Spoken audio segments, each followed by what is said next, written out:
અમદાવાદ મનપા અને વન વિભાગ વચ્ચે વધુ એક વખત સંકલનનો અભાવ જોવા મળી રહ્યો છે। નરોડા પાટિયાથી ગેલેક્સી બ્રિજ બનતા હજુ 1 વર્ષ સુધીનો સમય લાગશે। વર્ષ 2023ના જુલાઈ મહિનામાં બ્રિજ બનાવવા માટે આપવામાં આવ્યો હતો વર્ક ઓર્ડર। રચના ઇન્ફ્રાસ્ટ્રક્ચર નામની એજન્સીને બ્રિજ બનાવવા માટેની કામગીરી સોંપવામાં આવી હતી। 276 કરોડના ખર્ચે આ બ્રિજ બનાવવાની મંજૂરી અપાઈ હતી અને વર્ષ 2026ના જુલાઈમાં બ્રિજ બનીને તૈયાર થવાનો હતો। ત્યારે વન વિભાગની જગ્યાએ બ્રિજ બનતા જમીન સંપાદનનો મુદ્દો ઉઠ્યો હતો।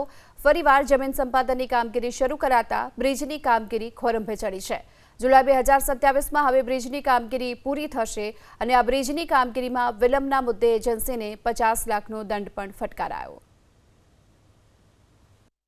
અમદાવાદ મહાનગરપાલિકા દ્વારા વર્ષ 2023માં મંજૂર કરવામાં આવેલો વધુ એક બ્રિજ તેના જમીન સંપાદનની કામગીરીને કારણે વિલંબમાં પડ્યો છે। વાત છે નરોડા પાટિયાથી ગેલેક્સી જતો બ્રિજ, જે વર્ષ 2023માં મંજૂર કરવામાં આવ્યો હતો અને મળતી માહિતી અનુસાર હજી તેની માત્ર 65% કામગીરી છે તે પૂર્ણ થઈ છે। મારી પાછળ આપ જે દ્રશ્યો જોઈ શકો છો તે નવનિર્માણ થઈ રહેલા બ્રિજના છે।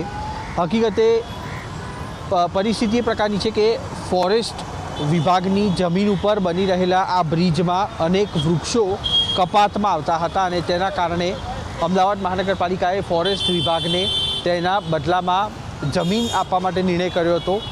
હાથીજણ, ઈસનપુર અને તે બાદ કચ્છમાં આ જમીન સંપાદનની પ્રક્રિયા શરૂ પણ કરવામાં આવી, પરંતુ એન પ્રકારે તે પ્રક્રિયા પૂર્ણ ન થઈ શકી અને તેના કારણે થઈને આ બ્રિજ છે તેની કામગીરી હજુ પણ વિલંબમાં પડી છે।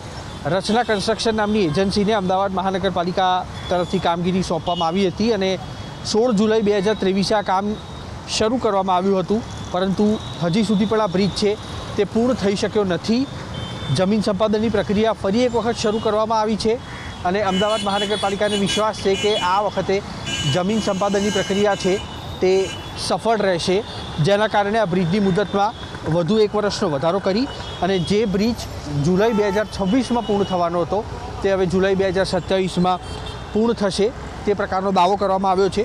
276 કરોડના ખર્ચે નરોડા પાટિયાથી ગેલેક્સી સુધીનો બ્રિજ બનાવવાનું અમદાવાદ મહાનગરપાલિકાનું આયોજન હતું, પરંતુ વન વિભાગ અને અમદાવાદ મહાનગરપાલિકા વચ્ચે યોગ્ય સંકલન ન થઈ શકતા છેલ્લા 3 વર્ષથી આ રોડ ઉપર બની રહેલો બ્રિજ છે તે મંથર ગતિએ ચાલી રહ્યો છે અને નાગરિકો પણ સવાલ કરી રહ્યા છે કે આખરે આ બ્રિજ શરૂ ક્યારે કરાશે। કેમેરામેન રાજ ભાવસાર સાથે કુશાંગ સોની, એબીપી અસ્મિતા, અમદાવાદ। ત્યાંથી ગેલેક્સી સિનેમા સુધી, એટલે કે ગેલેક્સી 4 રસ્તા જે ક્રોસ કરીએ ત્યાં સુધીનું કામ, ઓવરબ્રિજ બનાવવાનું કામ રચના કન્સ્ટ્રક્શન નામની કંપનીને 2023માં આપ્યું હતું, એટલે કે 16/7/2023ના રોજ આ કામગીરી જે છે શરૂ કરવામાં આવી હતી, પરંતુ જમીન જે છે એની અંદર સંપાદન કરવાની પ્રક્રિયા જે છે મોટાભાગની જમીન ફોરેસ્ટ વિભાગની આવતી હતી અને ફોરેસ્ટ વિભાગની જમીન જે છે એ લેવાની પ્રક્રિયા જે છે એને કારણે આ કામ જે છે વિલંબમાં થયેલું છે। એના માટે રચના કન્સ્ટ્રક્શન પાસેથી 50 લાખ રૂપિયા સુધીનો દંડ પણ કરેલો છે કોર્પોરેશને અને આ જે કામગીરી છે એ 36 મહિનાની હતી, એટલે કે 15/7/2026ના રોજ આ બ્રિજ જે છે એની કામગીરી પૂર્ણ કરવાની હતી। હાલ આ જે કામગીરીમાં વિલંબ થયો છે એના કારણે વધુ 1 વર્ષ માટે એની કામગીરી લંબાવવામાં આવી છે, એટલે કે આવતા મહિનાના 27માં જુલાઈ 27માં આ બ્રિજની કામગીરી જે છે પૂર્ણ કરવામાં આવશે।